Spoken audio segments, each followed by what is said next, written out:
All right. Oh, nope. We're not coming through the right mic. Let's try that again. All right. Yep. We are good. Make sure. Yep. Yeah, cool. Fantastic. What's up, everybody? We are jumping into it. All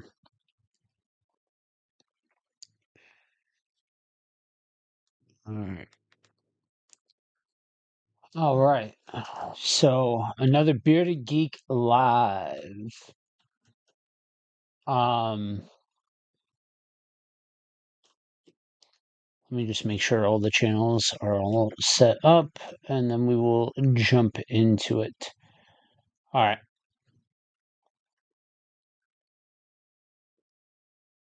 So yeah, we are we're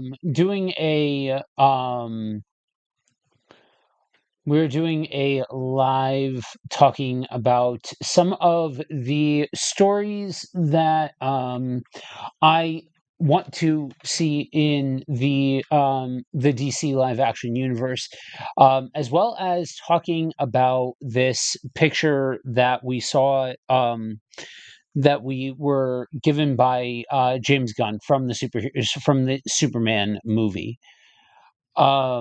There is a mural that is shown quickly in Superman that shows essentially um a reflection of DC's the DCU's history. The quote he says is, "It's canon that this is a mural in the Hall of Justice." Yes. So we take that with, I guess, a grain of salt, in the sense of it's canon that it exists, but there is probably more to the story on exactly why this is there, or how it came to be, or whatever the case may be. But these are the benefits to having a universe where A, everything is already moving, and B, we are not beholden to Soups being the first. And this is why it matters that we are establishing a universe that's already moving and active. And so we're going to roll through the characters that are showcased in the two murals. There's two sides of it in the Hall of Justice. So we have Sister Symmetry, who's one of the cosmic lords of order. Silent Knight, Brian Kent. Extros, an exiled Amazon warrior. The Black Pirate, Miss Liberty, Whip Whirlwind, who I am incredibly excited for, because Whip Whirlwind is a speedster in the Old West who later travels forward to become none other than Max Mercury. Super Chief El Diablo, Joe Morgan, who is the trainer of Ted Grant Wildcat. Ghost of Flanders, the Sandman, Amazing Man, John Zatara, Liberty Bell, Bullet Man, Max Mercury. His double inclusion suggests that his time travel isn't public knowledge. Bullet Girl, TNT, Dan the Dynamite, Phantom Lady, Atomic Knight, Freedom Beast, Wildcat, Vibe, Gunfire, and Maxwell Lord, the founder and financer of the Justice Gang. So, definitely it'll be interesting to see how they explain all of the individual pieces that are involved in this lineup, all of the individual characters that are on this mural, because generally you have a particular chronology that when you're looking at the history of the DC universe, you kind of go in a particular order. And the way that they're arranging these, and honestly, the characters that they included, would suggest that they're not going typical. And this is me theorizing here, that if Maxwell Lord is included in the picture, that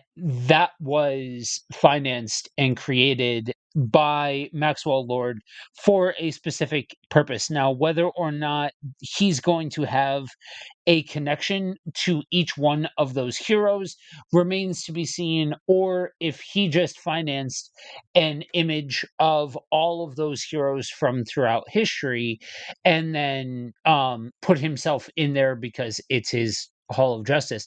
I think it'll be an interesting I think it'll be interesting to see. But I do think that he will in some way, shape, or form be tied into the greater storytelling. Now, we'll get to one of the um storylines that I think will come, though I'm not gonna lie, I'm not overly excited about it, but again, we will get there. Um that I could see some of these heroes coming by way of the JSA and the more classic earlier iterations of superhero teams that we've come to know. So and just an interesting lineup of people that are included in this mural, because even with the JSA, you you normally don't, some of those characters you would think of, but other ones you wouldn't necessarily. So I do think that they are going for something unique in the way that they're presenting it. But we might as well get right into the first story that has been making the rounds ever since this was shown, and with some of the comments that James Gunn has made, and that's JSA World War II. 9 times out of 10, when you hear JSA, you think of World War II. They go hand in hand. I'm just not overly excited to see the JSA fighting Nazis. I don't know. There's something about it that it just it feels like we would need to do something with it. I don't want a superhero team fighting Nazis for the sake of just for the sake of it.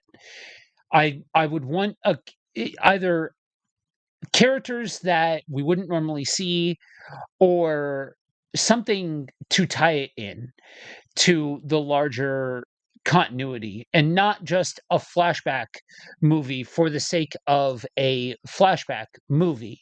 So World War II is like the central time for the JSA. And you would think that it would bring together Alan Scott, Jay Garrick, and Wonder Woman to take on the Nazis. And there's a world where, like, I would hope that somebody like Vandal Savage maybe could get tied into this, or Wonder Woman be a piece of connective tissue from one age to the next, and that in some way, shape, or form it's still connected to the greater DC universe, and not just kind of sitting back. And maybe it's because Wonder Woman 1984 is still like permanently etched in the back of my mind. um you know, that movie was terrible, and so maybe I'm soured on it because of that. But I think that's probably bound to happen. I'm very middle of the road as far as that goes. I'm too busy looking ahead to other stories. um so with Superman, we get the way that Superman was presented, it could go a couple of different directions. Now, James Gunn has talked about how Superman, there isn't going to be a direct Superman 2. Whether or not that happens remains to be seen. But I think it is a layup to have World's Finest be on the docket. Now, I know that there is a movie coming that's titled World's Finest, but my hope for World's Finest is Batman and Superman really and truly being juxtaposed from one another, not just two different people with essentially the same kind of disposition, but really see a dichotomy and difference between the between like a stoic or sullen or brooding Batman and David Cornsweet's optimistic hopeful Superman. I think that would really make for a compelling contrast of personalities that could really be prime fodder to again feel like you're just ripping a comic book and putting it on the big screen. Now, there is a specific um era of World's Finest by Mark Waid and Dan Mora that could serve as like a Silver Age style story, almost like Superman was. Superman was very Silver Age coded. And so my hope is that that's the direction that we go in. And my hope would be that the team up would act as connective tissue into the larger universe, but specifically by way of the villain. Now, I talked about in a previous video the fact that I really fundamentally believe that that there is a lot of potential in the villains of this DC universe without retreading all of the same villains that we've always done. Like Darkseid, I don't think it should be touched until he is your Thanos, he is your big bad, he is your ultimate evil. Doomsday need to stay far away from Doomsday. We don't need the death of Superman again. Seriously, we don't need the death of Superman again. There are a lot of really compelling characters in Superman's mythology that you can touch on, and one of which being Brainiac. I think a Brainiac clone as the big bad for World's Finest team up sets the stage for what could be a really cool progression into a later um Justice League level story where we find out that there have been like clones, copies of Brainiac all along the way, but they never were like the real Brainiac. And you're finally building towards like a full team up level event. But this is just like the opening salvo. And that's where like we don't need to have a rotating cast of villains that we just kill off at the end. We can have reoccurring villains in a way that we haven't seen before. It gives a different flavor, and on top of it, it gives the weight that these characters need. Because the thing about DC that they've seemed to struggle with thus far in live action is DC is the land of gods and monsters. DC is the land of larger than life heroes. DC is the land of mythology come to life, where really at its roots, Marvel sits more at the level of grounded, with some like multiverse shenanigans and things like that thrown in for good measure. And so establishing a credible threat that doesn't get taken out in one could be a really good, like, could prove as a really good storytelling device. And so my hope is for their team up, we go Brainiac, because I don't think we need another. I think Lex Luthor now needs to team up or be a part of a larger context rather than being another standalone story. And I think it loses something if we don't take the opportunity to start introducing more and more and more and more into the world, and then build towards like the Legion of Supervillains, or build towards Lex and Brainiac teaming up together and having that. Oh man, a second World's Finest. Okay, track with me here. First World's Finest, we have a one-on-one, well, one-on-two. These two against Brainiac. They take out the clone. We move on. We have movies in between, and then World's Finest 2 is a team up 2v2 Brainiac and Lex, and that leads into a Justice League movie where we get that, like a more fleshed out version of all of that. That would be awesome. Also, Alan Tudyk's character in the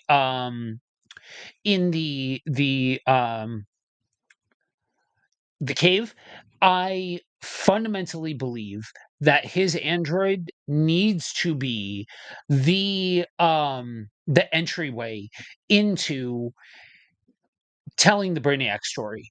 I think that just adds something really cool to the story, that he ends up being the way that Brainiac gets brought into the overall story. Um, so we've got World's Finest, and we even have a World's Finest number two.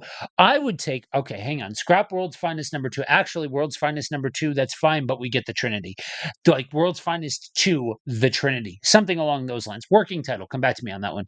But we introduce Wonder Woman, and it's Lex and Brainiac against the Trinity, and that again comes out into a full blown Justice League movie. But I think the long and the short of it is, I fundamentally want to see Superman and Batman truly played off of each other, not just against each other, and not just two different sides of the same brutish coin, but really showcase what those team ups can look like.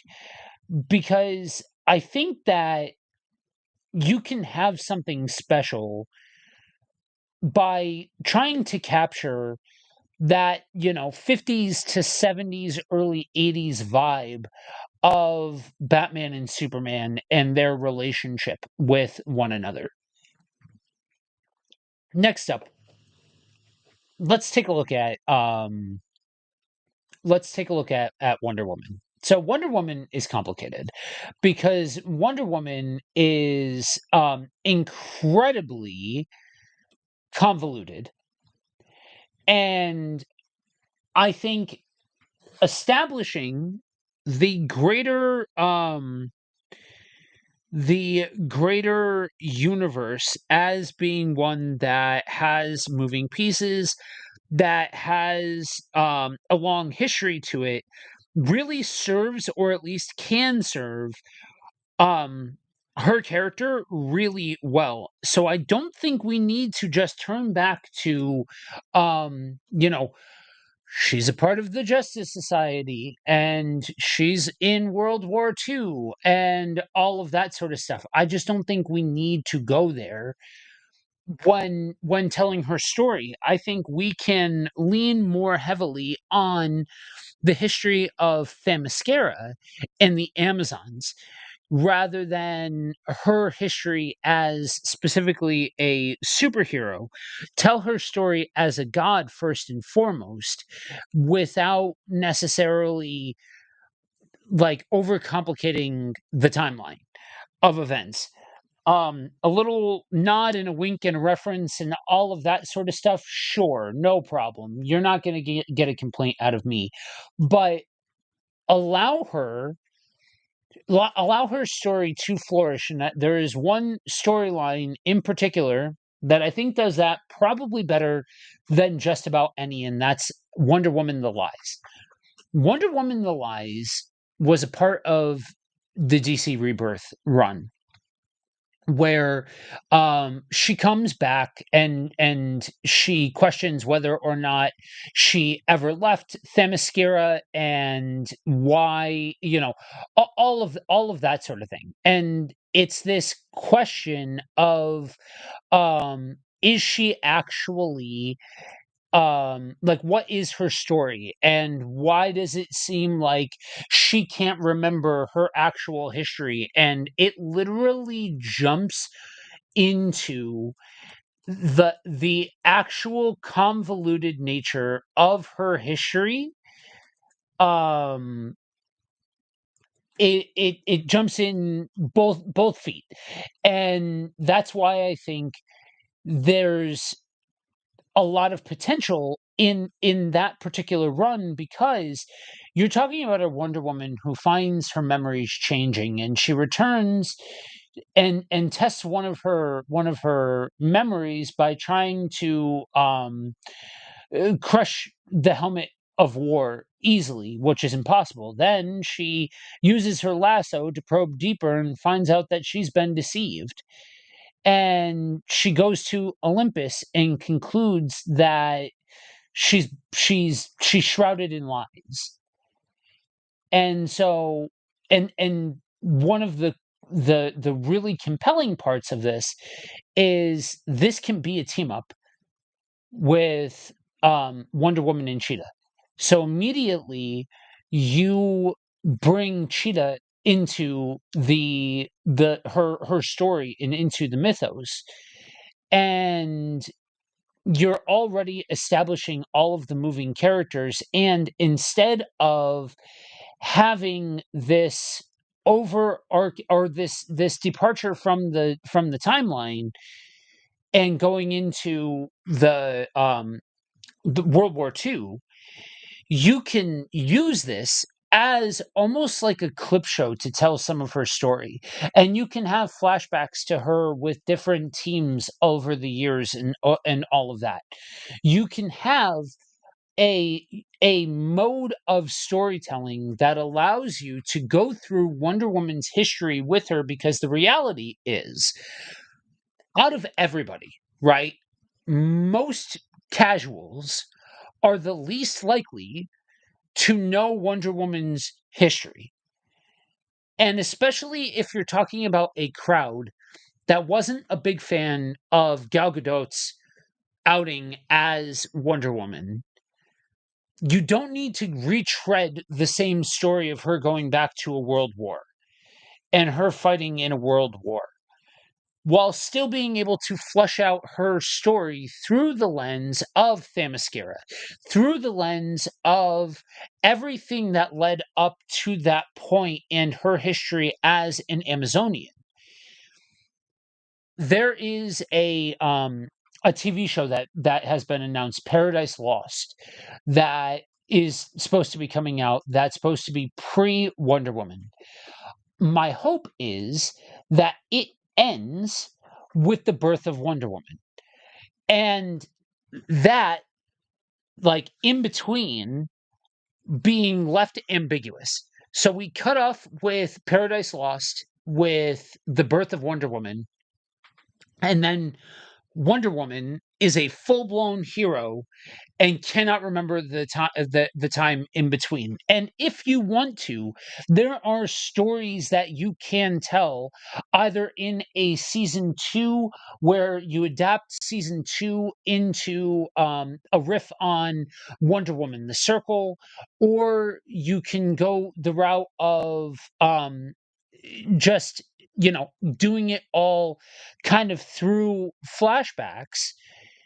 But along the way, if you play it right, you can bleed that into Wonder Woman War of the Gods, where you get the really her fleshing out her mythological side when coming in conflict with Cersei, who attempts to cause mass conflicts across multiple pantheons of gods. And I really feel like this could be a really compelling story that would be well suited for a live action movie that would provide all of the epic action sequences that you would be hoping for in Wonder Woman. But I just don't think that you need to flush out every single solitary dynamic of her character. You can very easily work in the um the the familial ties if you kind of go back in history a little bit. You can have the connective tissue between her and Hippolyta being the Society, if you go that route, and different things like that. Like, there are different modes of storytelling that can connect these pieces without feeling the need to drag down and bog down the DCU by having every single one of their I's dotted and T's crossed by trying to tell all of Diana's story, because all of Diana's story really isn't that compelling, because her timeline is convoluted. Nobody's really taken time to flush out her story in the best possible way. And so I think you focus on the high points and just let Wonder Woman be Wonder Woman outside of that. Next up, Green Lantern. There's two main stories that I feel like need to be told in this era of storytelling. So Hal Jordan is going to be older in all of this. And so I think this is the perfect time to do the Sinestro Corps War. That is just that will showcase the entirety of the Green Lantern Corps. It's a high stakes story. You've got Sinestro, arguably the most famous villain of Green Lantern, and his revenge against the Green Lanterns, that at this point is still led by Hal Jordan. And if you get what we think we're going to get in Hal being killed off in the Lantern show, then we can look at Spectre Day of Judgment, where Hal becomes the new Spectre and focuses on redemption rather than vengeance. And you can tell his story by way of the Spectre rather than telling his story as a Green Lantern, which will open the door for John Stewart, sure, which is fine for all of you Justice League fans out there, that John Stewart is getting his day in the sun. I just don't think his story is all that compelling. Personally, I'm more interested in the potential for Kyle Rayner, Space Jesus. I think that is a great opportunity to potentially bring in Kyle Rayner, make him a Green Lantern. We could even make him a White Lantern. I think that could be awesome to include in, like, because we're building out 10 years worth of stories, guys. We're not just building out the next slate of films. You can do, especially if we're not just focused on bringing the league together, if we're focused on also telling individual stories, we could do a compressed version of basically Jeff Johns' run on Green Lantern, and then end up with White Lantern, Kyle Rayner. So, speaking of Hal Jordan, one of Hal Jordan's good friends in the comics is Barry Allen. My hope is that in all of this, we get an established Barry Allen that either see I would love to be able to my goal is to have Wally West, an adult Wally West. Have an adult Wally West who's operating, and we have Barry either in the background or in some way adjacent to the main story that we're telling with the Flash. You either have Barry be a part of the League and Wally be off on his own or something along those lines. Really the big issue with putting him on the shelf is usually the most direct way that um that you have for shelving him is Crisis on Infinite Earths. And the issue with Crisis on Infinite Earths is it was meant to wipe the slate and make everything kind of streamline the continuity. So if we were to say that Crisis already happened and we are in fact in a post crisis continuity, you're then saying a lot of things happened off screen, and it just kind of complicates a lot of the continuity. That being said, if we do get Wally, I so like think that his first story needs to be the Rogues, and then as he's going through the story, the A story that we are kind of like focused on in all of this, we get the introduction of Hunter Zolomon as the Reverse Flash. Well, he becomes the Reverse Flash by the end of the story. So this is kind of a riff on Flash Blitz, but I wouldn't do it straightforward where that's the story, right? Like you've got Flash and you've got his friend, and by the end it's Flash versus Reverse Flash, because there's so much to Hunter Zolomon that I think you tell his origin separate from the actual like meat and potatoes battle between Wally and Hunter. Because by the time you get you can go through Hunter Zolomon's backstory and his motivations and all of that sort of stuff, and that really sets up for the actual fall, and then the fight between those two as like the nuts and bolts of a full-on Flash movie.